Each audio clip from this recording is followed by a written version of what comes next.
we're gonna carry on and plan the sequel. Cause let's face it, baby, these days, you gotta have a sequel.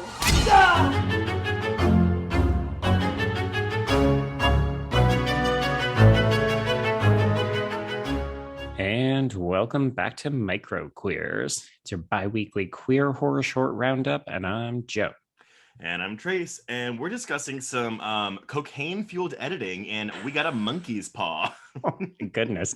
I'm not going to refute it, but it's not where I thought you were going to go.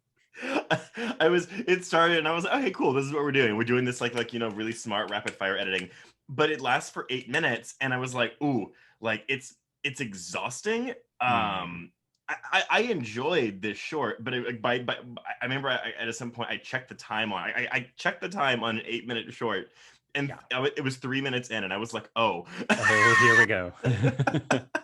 Okay, well, before we get too far into it, let me read the log line in case people haven't seen this. So this short is about Zach and Jackie. They are your typical odd couple roommates. Jackie likes staying in, reading a good book now and again, while Zach has other hobbies like waking the dead. Things get hairy when Zach convinces Jackie to spend the day making wishes on a monkey's paw. Soon the two find themselves doing backflips, trying to undo the cataclysmic series of events they've set off. Ghost brides, demon boxes, deady bears. Oh my, this paw is definitely in the wrong hands. So I have a funny anecdote about this. So it started because you selected this, and I haven't heard of this before. And have you seen this before? I had seen it when I was doing lists of like, okay, give me some more queer horror shorts. So I was combing through, getting recommendations, seeing what pops up on the list. And this one kept repeatedly popping up. I think in part because it's on Alter, so it's relatively well known. And also it clearly has a higher budget. It does. And it's not explicitly queer, but my anecdote though, so when it started, I was like, that actor's voice, it's Zach Ogle. I was like, his voice sounds so familiar. And it's because, so I actually listen to his own podcast. So he has a podcast with his lesbian friend, and it's called We're Not Together. And they talk about, queer issues through a queer lens. But I found out about it. Yeah, well, I found out about it because they were guests on Michael Varrati's podcast, for our former guest, Michael Varrati, on his podcast. Dead for Phil. Oh my God, why am I blanking? Dead for Phil. And I started listening to their show back because they were on it when their show started to obviously publicize it. So it was like, oh, so it was kind of a treat to be like, oh, look, there's that guy. I know him. So he is the queer aspect. I don't know if the writer or director of this short is queer, but Zach definitely is. Okay, interesting. Yeah, because we were talking about this off the top, and I couldn't for the life of me figure out why this kept turning up on queer horror short lists. I think there's a reading of this character in the short as queer. Like there's a repeated reference that they are just roommates and that she is actively looking to move out because he is into all of this wacky occult shit. And I watched the short twice now, and I kept being like, is he meant to be queer and they're just dancing around it? And if so, why? So I thought the exact same thing. I was okay. I mean, but I didn't know if it was because I knew the actor was gay, so I was like projecting it on this character. But I was also kind of like, well, why am I only thinking about him because he's attractive and my eyes go towards him? But I was like, why aren't we discussing whether or not the girl is queer? Because they could be a gay and a lesbian. Indeed. Yeah, I think it's because you and I just default are like, let's talk about the men. I think, there's, now that you mention it, there's absolutely no reason why we couldn't assume anything about any of these characters, right? Like they clearly have no sexual interest in each other, but they do enjoy getting into wacky adventures. They're just roommates.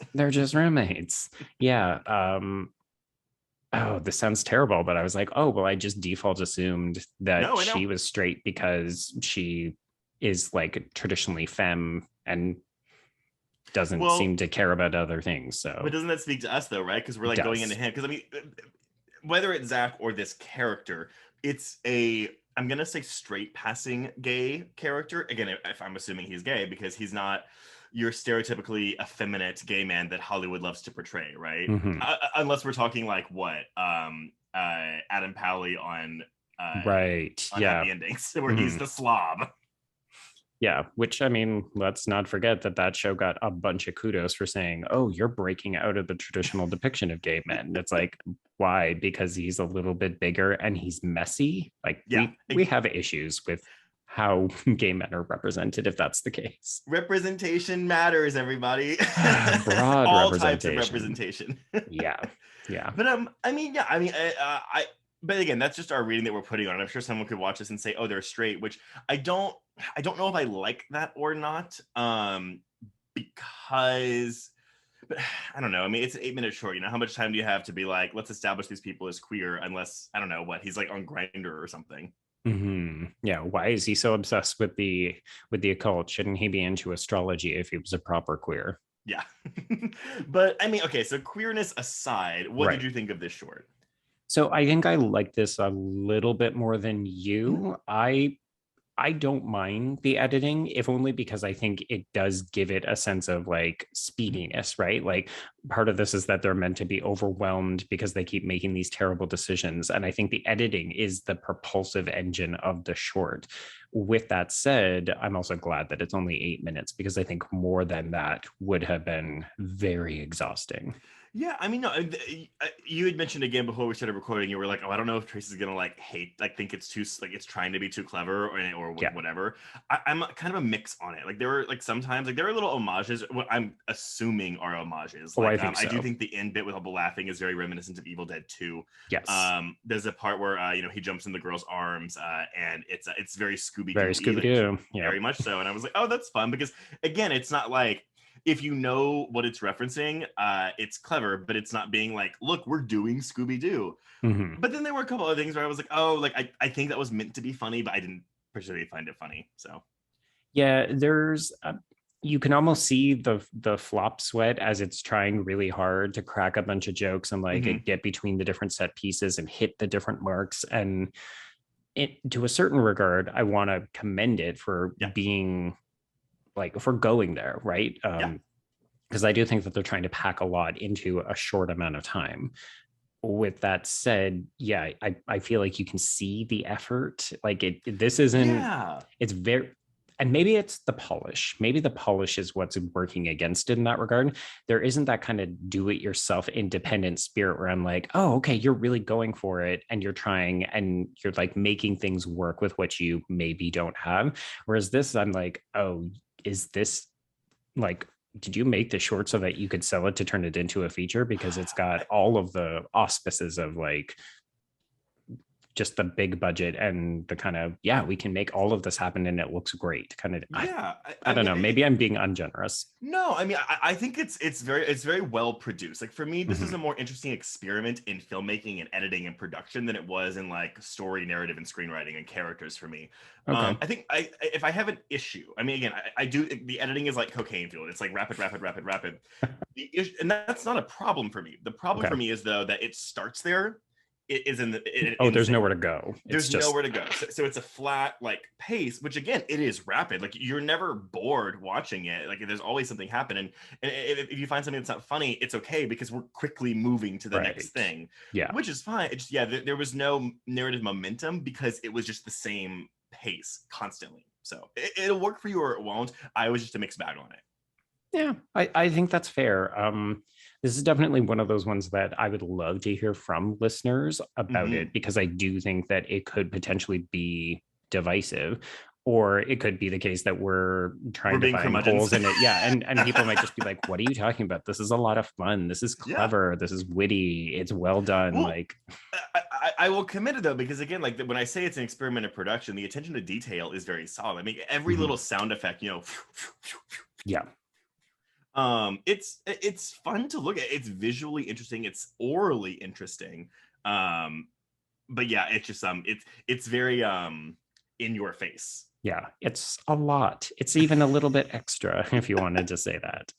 That could have been the title of the short, actually, a little bit extra. A little bit extra. Yeah.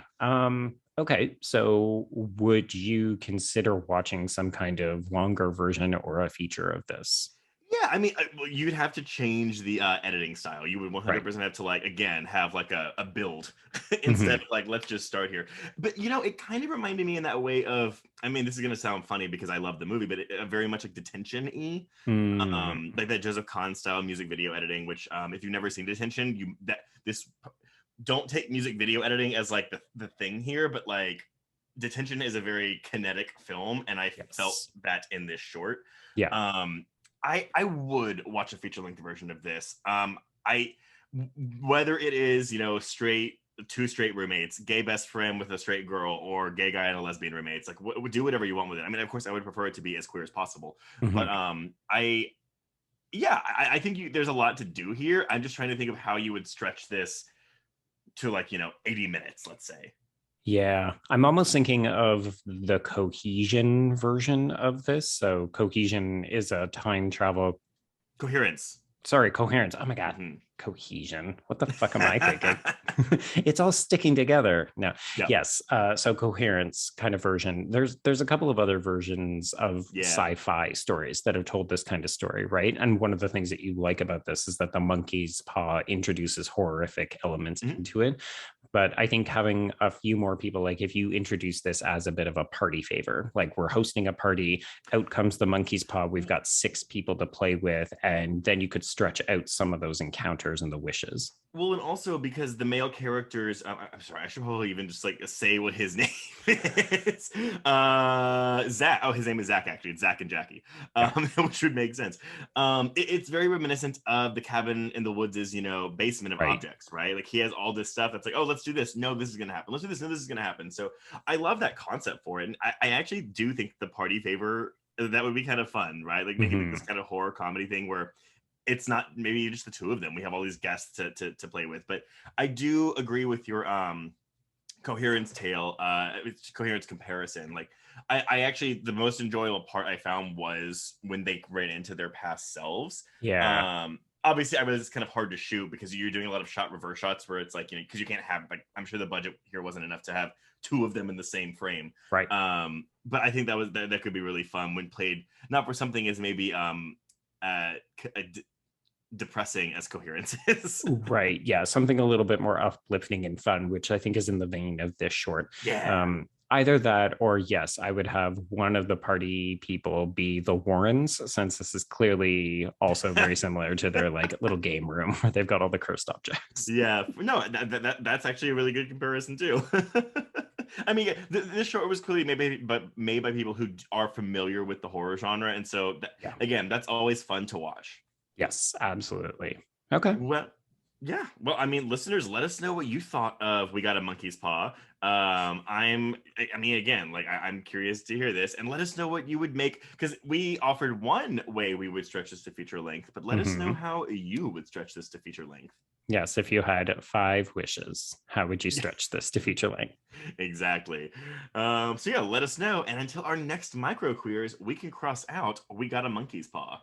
Yes, and cross out microqueers.